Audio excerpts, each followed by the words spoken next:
यीशु प्रभु है। यीशु परमेश्वर का पुत्र। यीशु यीशु प्रभु है। यीशु परमेश्वर का पुत्र है।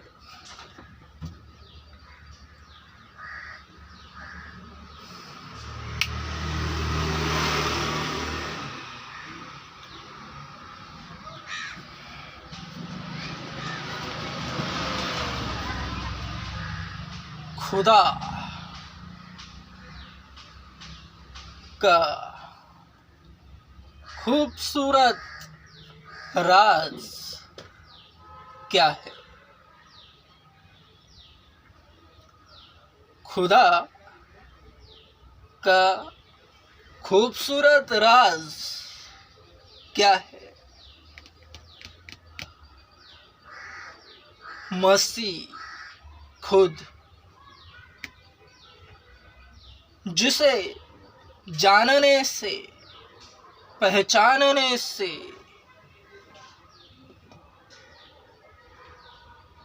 फिर से कहता हूँ, खुदा का खूबसूरत राज क्या है?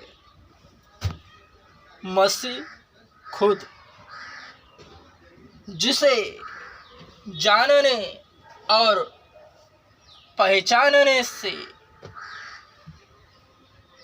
इल्म और हिकमत के मजबूत तरबियत होती है। इसे भली बात याद रखो।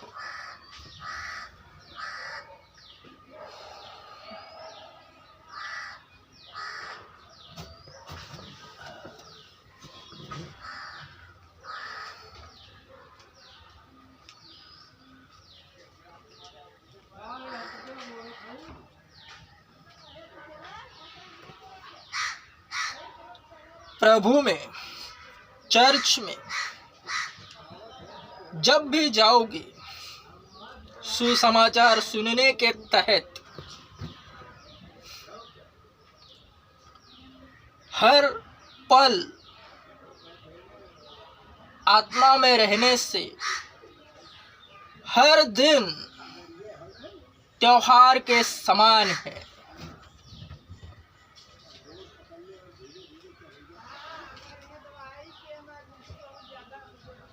भक्तगण उसमें पाए जाने से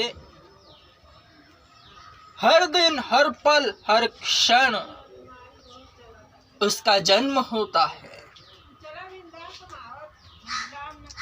रोजाना उसका जन्मदिन मनाया जाता है, क्योंकि वह क्षण क्षण में जन्म लेता है। भक्तगणों के भीतर वो दिखता है।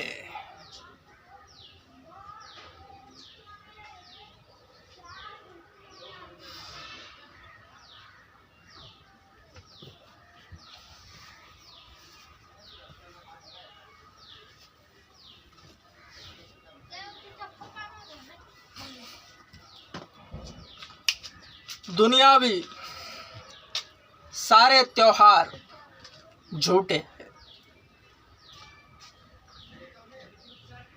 क्योंकि सब शैतान ने बनाए हैं। दुनिया की सारी जातियां झूठी है, क्योंकि सब शैतान ने बनाई है।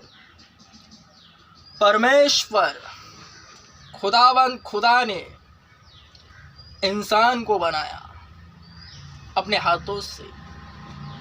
सारी सृष्टि का निर्माण अपने मुख से, शब्दों द्वारा करा।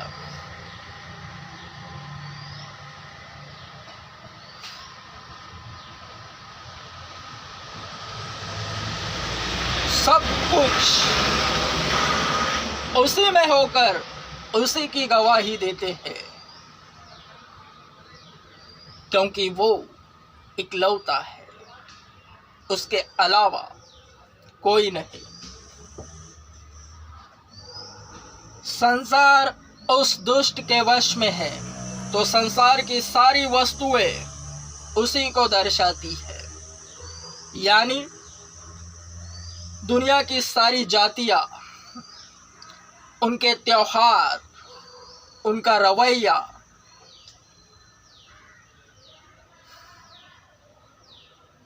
सब में पाप है। पाप ही के कारण संसार रचा गया और उसका अधिपति शैतान बन बैठा है।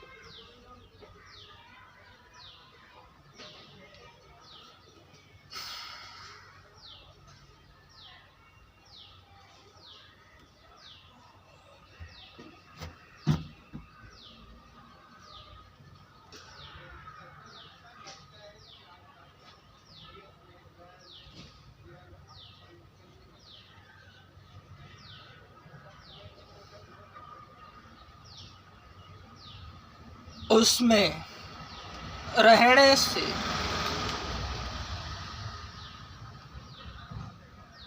उसमें मगन होने से दुनिया का सारा सुख विलास मानो तुच्छ है उसके सामने, क्योंकि उसने स्वयं परमेश्वर होने के बावजूद स्वयं को तुच्छ गिना मनुष्यों के लिए, ताकि इस वक्त जो कोई उसमें है, उससे प्रेम करता है, उस पर ईमान लाता है, वह उसी की तरह जैसे वह इस जहां में था वैसे ही अंशतः उसमें बढ़ता जावे और उसी की तरह आत्मा में पाया जावे।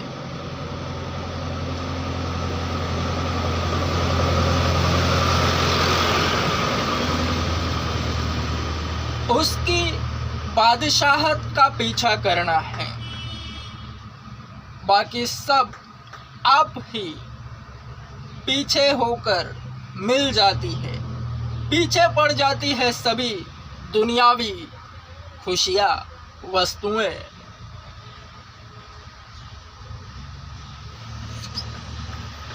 वो एक है, उसके अलावा कोई नहीं। उसका नाम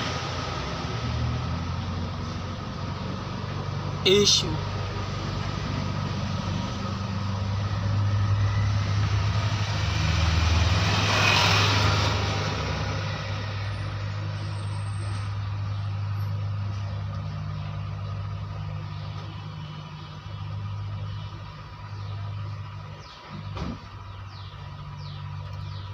दुनिया का सबसे बड़ा चर्च मैं ओपन कर रहा हूँ।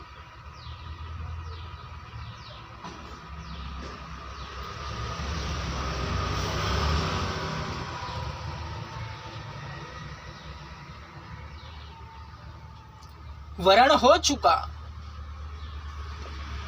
क्योंकि हर एक को क्षेत्र मिलता है, उस क्षेत्र के अनुसार वह कार्य के जरिए स्वयं को साबित करता है।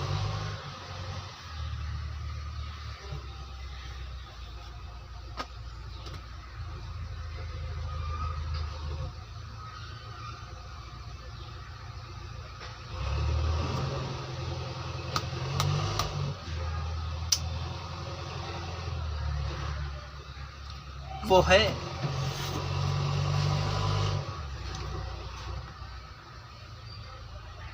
केवल वही है। इसका प्रमाण मनुष्य समझ ही नहीं पाएंगे, क्योंकि उन्हें ऐसे ही ठहराया गया है। जब वो स्वयं इस जहां में मनुष्य रूप में था, यानी जैसे मैं हूं देह स्वरूप में, ठीक उसी तरह उस वक्त उसके समय वो मनुष्य रूप में था। उसके इर्द गिर्द वाले स्वयं दुनिया के मालिक उस पर यकीन न लाए, वरन जितनों ने लाया उन्हें उसने परमेश्वर की संतान होने का हक अदा फरमाया।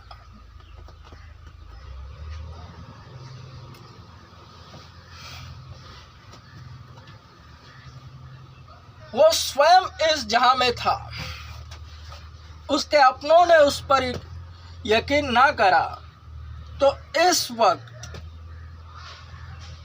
मैं केवल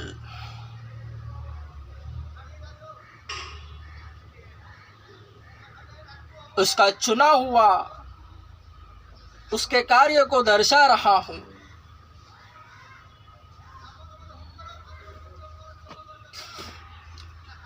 इस वक्त मेरे इर्द गिर्द मेरी रडार में आने वाली दुष्टात्माएं जानती है यीशु कहाँ है,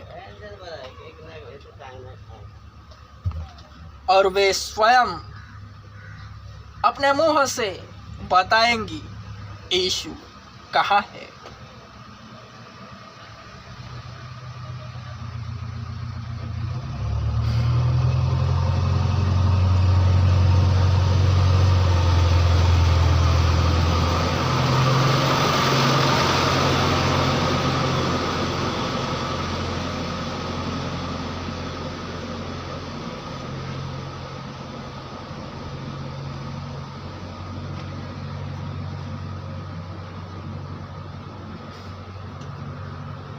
जिसके पास है उसे और दिया जाएगा, वरन जिसके पास नहीं, जो उसे लगता है कि उसके पास है, तो उससे वह भी छीना जाएगा।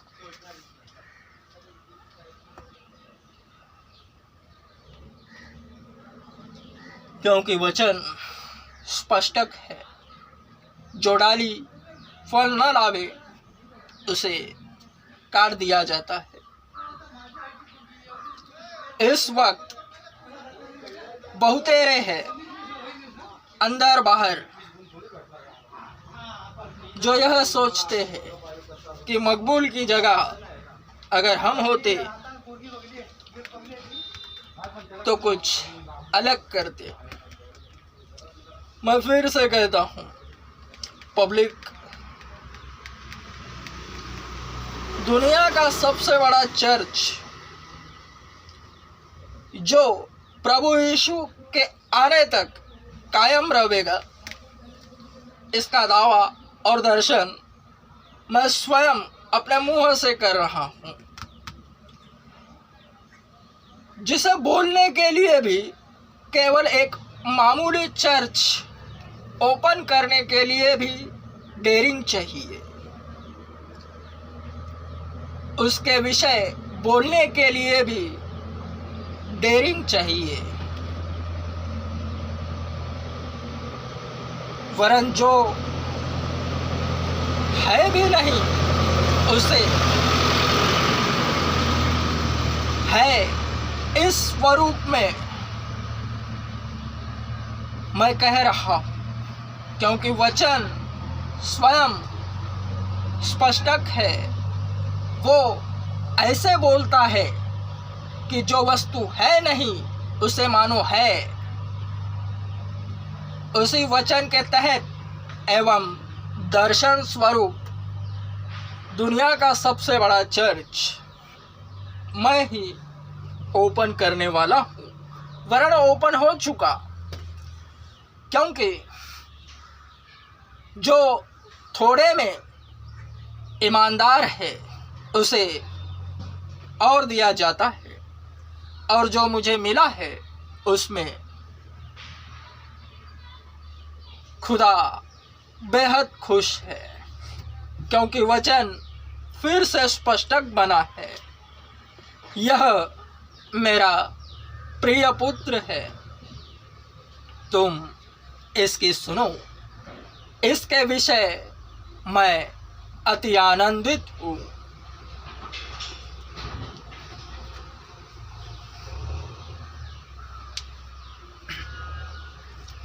ऐसे ही कोई भी वचन कोई भी दास अपने मुंह से नहीं निकाल पाता।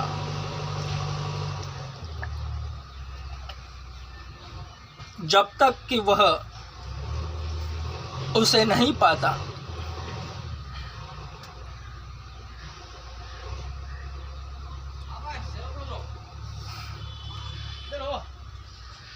इस वक्त मकबूल को देखने, सुनने और समझने वालों की संख्या अत्यधिक है। यही है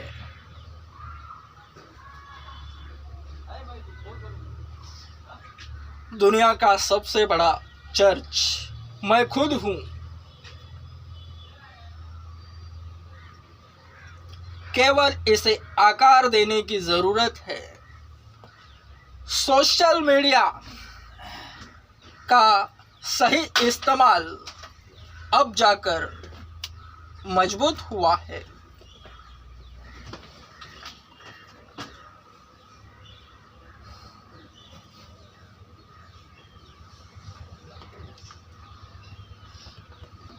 मेरा काम क्या है?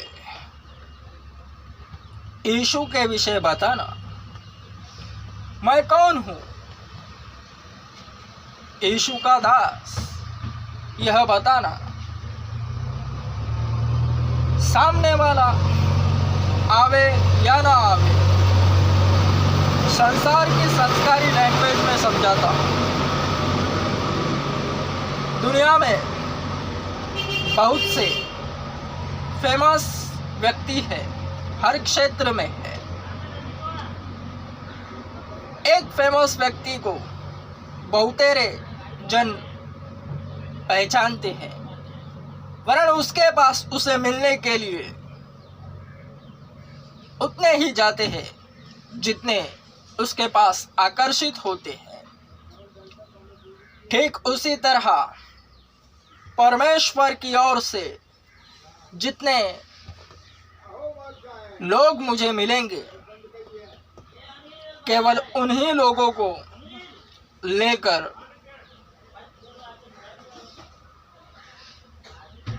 मैं काम करूंगा।